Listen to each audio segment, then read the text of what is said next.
Olá a todos e sejam bem-vindos de volta. Hoje uma nova publicação dá as caras aqui no nosso programa. Está no ar mais um episódio de História Revista.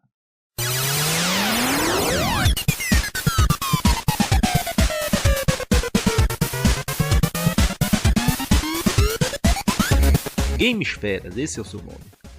Invenção da famosa e infame editora Block, aquela que brindou o Brasil com muito sensacionalismo, mulheres nuas a qualquer hora do dia, tokusatsu e anime. Isso através das revistas Manchete, Fatos e Fotos. E não vamos esquecer da TV Manchete. É a primeira vez e provavelmente a última que veremos por aqui a Gamesferas, porque até onde se sabe, essas duas foram as únicas que lançaram. Consegui ambas lá por volta de 95 ou 96 com um cara que disse que a mãe ia jogar fora toda a sua coleção. E aí quando fui ver tinha pelo menos o dobro de revistas que imaginei. E essas duas estavam no meio, fora aquela que veio naquela encomenda que mostrei outro dia.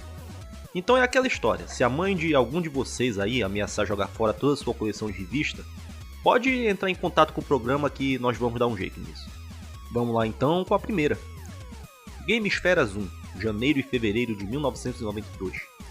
Castlevania 2, como derrotar Ozzy Osbourne. Indiana Jones e as dicas para vencer a última cruzada. E com o Strider, ele tem a estratégia para lutar na Terra e no espaço. Esse que é exatamente o primeiro jogo do dia, na versão do Mega Drive. Aqui a coisa funciona de forma um pouco diferente.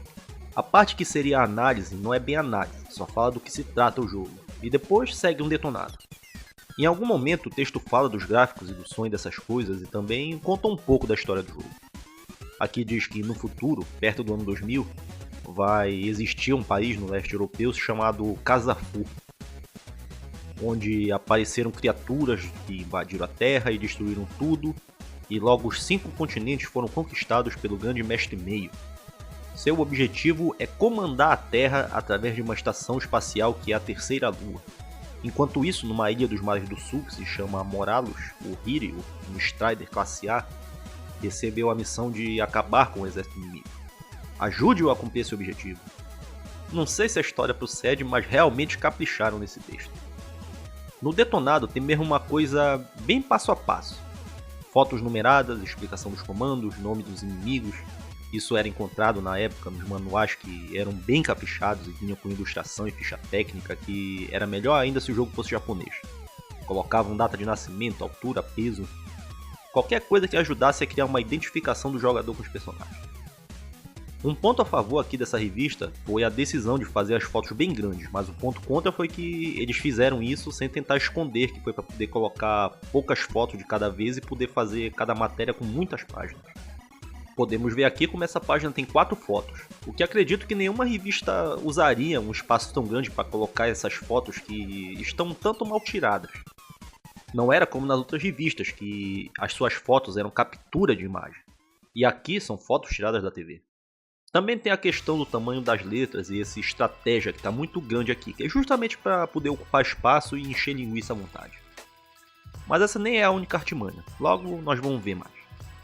Aqui o que tem para falar do Strider já foi dito naquele episódio do final da segunda temporada que mostramos a revista Videogame. A análise do Strider está lá. Esse aqui foi só um exemplo de como é a revista Gamesfera, ou então do que nos espera pela frente. Depois do Strider vamos ver o Master System com mais Capcom. Forgotten World, em que a Terra foi invadida por seres cruéis sem qualquer aviso. Com isso os frágeis humanos se renderam, mas alguns se esconderam e treinaram seus filhos para serem guerreiros. E aí devemos ajudar um deles, na verdade 2, a salvar o nosso planeta. Esse foi bem traduzido, com bem pouca coisa cortada. Os gráficos ficaram bem legais e dá para jogar tranquilamente. No final do jogo você derrotou os maléficos alienígenas que invadiram a Terra e vive momentos de glória por seu feito herói. Muito embora o texto diga que o cara sumiu e nunca mais foi visto. Mais à frente tem também o detonado do Mystic Defender no Mega Drive.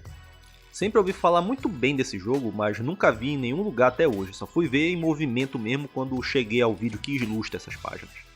Destrua Zal, o Imperador das Trevas, também vilão do 007 O Novo Dia para Morrer. Gostei do que vi nesse jogo. Pelo vídeo, é um jogo de ação com um personagem que atira magias e tem um botão que troca. Vou botar na lista aqui.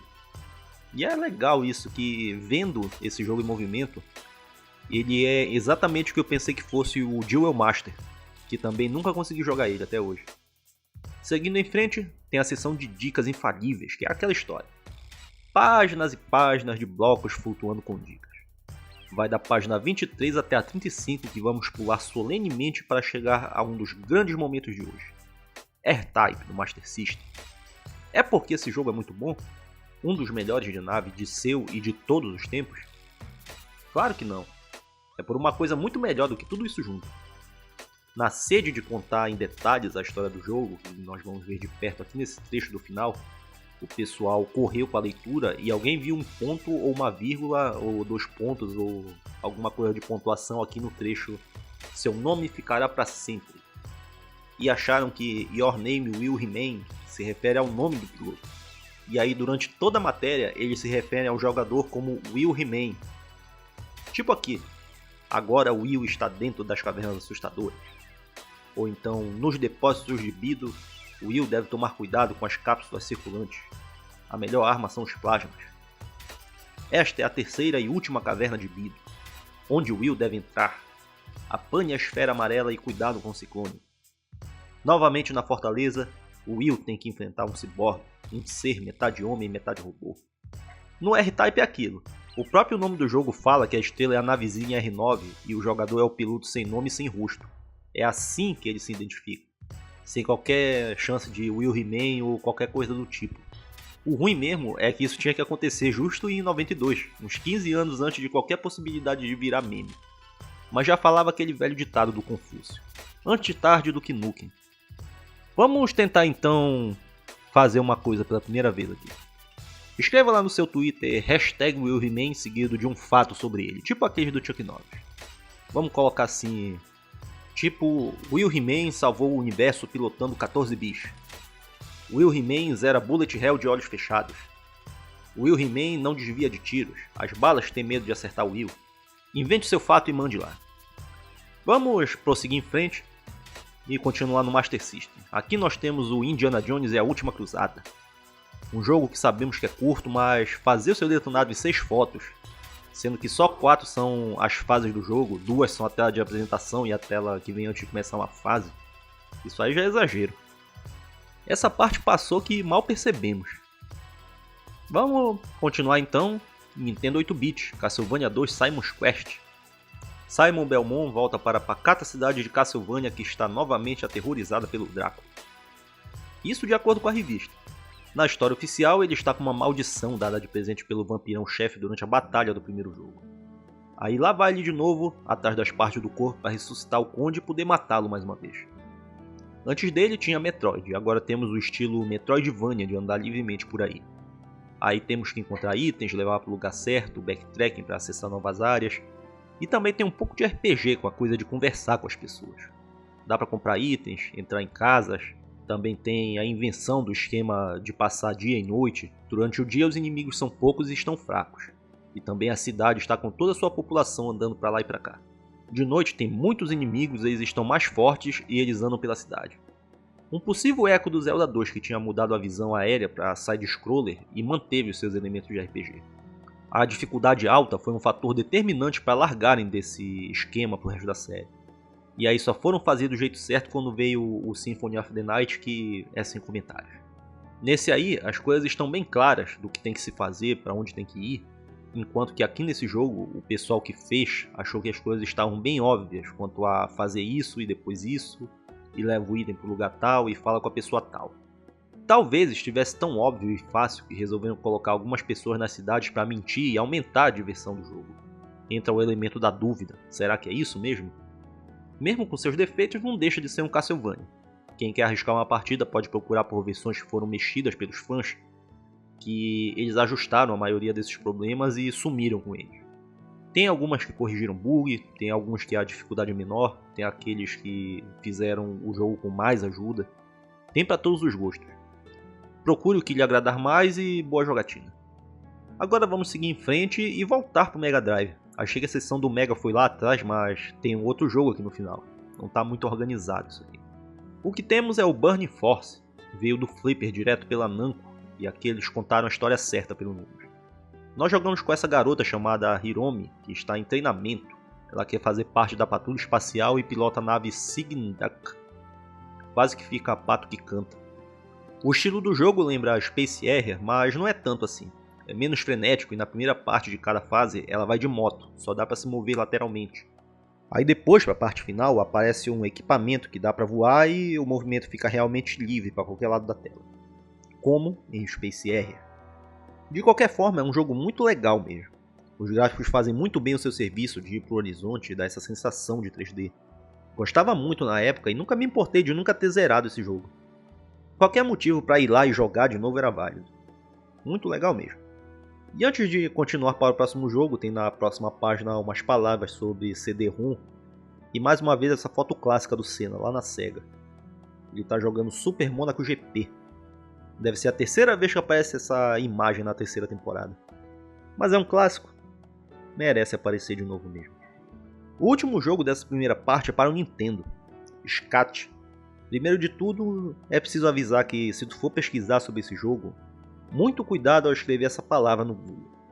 Coloque junto NES, Nintendo, Famicom, videogame, Natsume, a sua produtora. Qualquer coisa, só não procure por esse termo sozinho. Também não pergunte porquê e nem tente descobrir por conta própria. Espero que o Mineboy não pergunte isso pro Velbeiro. Ai caramba. Por que não deixar o título japonês original, Final Mission? É isso que dá eles inventarem essas paradas. Vamos lá, vamos pro jogo. Pra sorte geral, não seguiram seu nome de forma literal. Na verdade, é uma sigla de Special Cybernetic Attack Team. E fizeram dele um shoot'em up que é quase uma cópia direta do Forgotten World. Vamos lá. Tem o soldado voador, que aqui atira só para as laterais, e quem cuida de quem vem das outras direções, aí sim são os satélites. Fora disso, aí sim repito o texto lá do Forgotten Worlds, também com inimigos muito bem desenhados. E para acabar tem propaganda também. Aprenda bodyboard com Marcos Cal, brasileiro que é um grande nome do esporte. E depois dele, mais uma vez, aquela velha propaganda da Mônica no Castelo do Dragão, clássico dos clássicos. Aqui é o final da primeira parte do episódio de hoje, Gamesferas 1. Vamos parar para um intervalo comercial rapidinho e na volta vamos ver o que tem na próxima edição. Segura aí.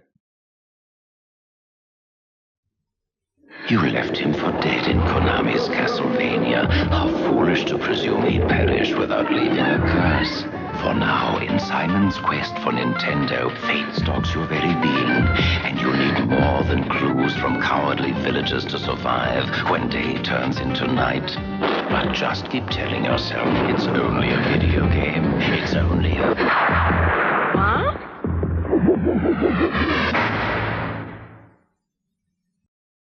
Continuando aqui com a Gamesferas 2. Acredito que seja do mês de março de 1992 também. Aqui nessa edição tem Capitão América e os Vingadores e Tartarugas Ninja 3 do Nintendo. E vença os poderes do mal em El Viento no Mega Drive. Nessa edição eles já vieram com uma seção de carta dos leitores. Tem mais propagandas e mudaram o esquema das dicas. Em vez de fazer um grande bloco de 12 páginas, agora tem blocos pequenos que aparecem de tempos em tempos. Eles são divididos sem nenhum critério de sistema ou estilo de jogo ou coisa do tipo. E acabou que o primeiro bloco acabou de passar. E vamos ver o primeiro jogo do dia, que é aquele da capa. El Viento no Mega Drive. Jogo de ação muito legal. E mais uma vez eles capricharam na hora de contar a história. Só que ficou um tanto grande para contar tudo aqui, então vamos resumir. Em 1928, um líder religioso quer acordar um antigo deus chamado Rastur, que blá. A feiticeira Restiana se ofereceu para ser sacrificada, e quem vai cuidar disso é a feiticeira peruana Annette. Esse nome parece familiar? A resposta é sim. Ela apareceu em Ernest Evans, aquele clone do Indiana Jones que saiu no Mega CD e depois para cartucho no Mega Drive. Esse jogo aqui é tecnicamente uma sequência. A Annette é tipo o Avatar. Ela pega os poderes dos elementos pelo jogo para atacar e resolver puzzles. O seu ataque normal é com bumerangues, também tem uma corridinha baixada e parece que isso é pouco, mas o jogo se sai muito bem com esses movimentos. Os gráficos estão na média do Wolf Team e acho muito legal como eles não tiveram medo de deixar as coisas pixelizadas quando é hora de acontecer. Foram mais longe e usaram isso a seu favor como um elemento do gráfico do jogo. Lembro que nas primeiras fases o level design não é lá muito fora do comum, só que mais ou menos na parte em que pegamos o poder da água, a coisa muda de figura e aí sim estamos diante de uma das melhores aventuras do seu tempo. Depois desse teve uma sequência chamada Annette Futanabe que saiu só para o Mega CD. E depois a série acabou. Uma obra muito recomendada, muito legal mesmo. Mais pra frente tem Tartarugas Ninja 3 no Nintendo, Projeto Manhattan. Como esse jogo já foi tratado lá no episódio 31, o texto daqui será resumido. Mais detalhes tem lá e no especial dos ninjas, que tem um bloco inteiro só das tartarugas. Esse daqui é uma continuação, como já indica o número lá no seu título, só que ele não foi lançado antes pro Flipper. Tem uma pequena diferença nos gráficos, mas em parte ainda é o mesmo jogo. Tem toda a história de porrada de rua ou hack and slash que se mantém supremo até hoje. Apareceu um ataque novo de pegar os inimigos com armas e arremessá-los por cima da cabeça, e começaram a aumentar as diferenças entre cada uma das tartarugas. Mas isso para uma coisa além do alcance dos seus ataques. Cada um tem o seu próprio ataque especial e essas diferenças foram acentuadas e finalmente definidas no jogo do Super Nintendo, que também apareceu mais ou menos nessa época. Quando vier jogar esse aqui, venha preparado para um show. Mais uma vez Mega Drive e aqui está Road Rash. Nas palavras da publicação, a SEGA decidiu bolar um game de esporte com o espírito do filme Mad Max 2. É bem por aí. Só troca que quem fez foi a Electronic Arts. Foi assim que nasceu Road Rash, um jogo que pede um bom braço na direção e um bom braço para briga. E é isso mesmo. Road Rash consiste em corrida e porrada, como bem sabemos. Ganhe a corrida, ganhe uma grana para comprar uma 2 rodas motorizada melhor, ao longo de 5 pistas em 5 níveis. Anote a password e corra para chegar na frente. Resolvido isso, vamos ver o próximo jogo. Capitão América e os Vingadores no Nintendo. A ideia era fazer uma porrada de rua, tipo o original do Flipper que saiu pro Mega Drive também. Só que nos 8 bits eles mudaram as coisas e fizeram esse de aventura. Agora só tem para controlar o Capitão América e o Gavião Arqueiro. Eles vão andar para lá e para cá pelo país todo até chegar aonde o Homem de Ferro e o Visão estão mantidos como reféns pelo Mandarim. É frustrante. Devia ter sido mais parecido, pelo menos com o outro jogo, do que esse esquema de aventura e andar pelo mapa que não funcionou tão bem assim. E agora passamos por mais um bloco de dicas e temos aqui o WWF Super WrestleMania, o primeiro que fizeram para 16 bits. O de Mega Drive e o de Super Nintendo são basicamente iguais. O mesmo jogo básico que tem comandos normais de soco, chute, agarra e corre. E é difícil de entender o que está acontecendo durante a luta também. Quando um lutador agarra o outro, ganha quem aperta os botões mais rápido. E depois tem as combinações de botão que são difíceis de entender também. Entre os dois jogos, a única diferença é mesmo o elenco. Tem só 3 lutadores que são comuns a cada sistema. E os outros 5 são exclusivos para cada lado. Para fechar essa edição de hoje, vamos ver aqui um tema polêmico. Jogos cheios de violência. Onde esse mundo vai parar? Mais uma vez cito o texto. Tem muito programador que exagera nas cores da violência dos jogos que cria. Isso deve ser uma referência a esse filme que tem esse mesmo título. E é bom falar que o nome do cara é Hopper, 2 P's, não Hooper, como está escrito aqui. Ele foi o Copa lá no filme do Mario, mais respeito com o cara. Aqui nos jogos violentos usaram 2 como exemplo. O primeiro é The Immortal, que tem lá sua violência, mas realmente não sei se cabe colocar como um pioneiro, como essa matéria quer fazer.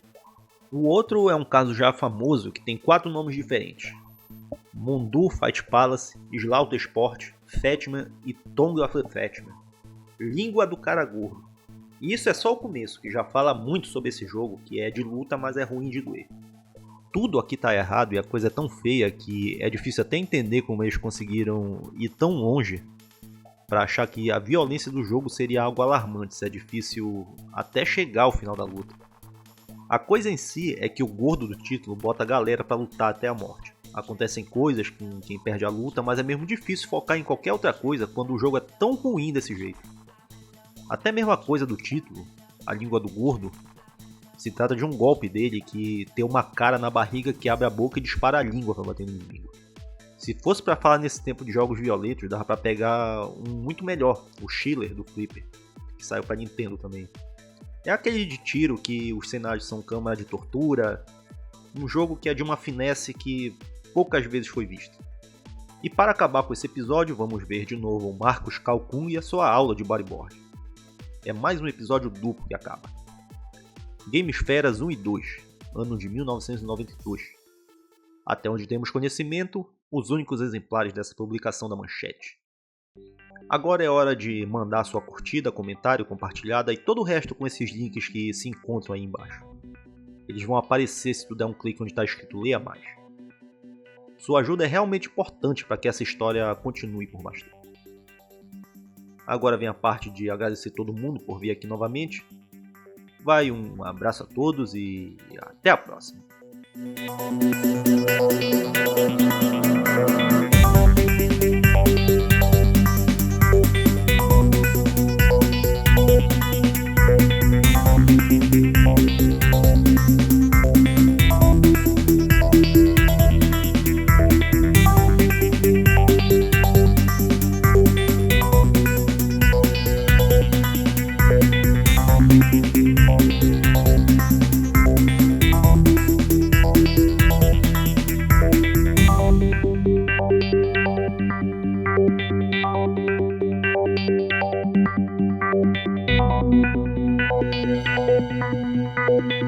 Thank you.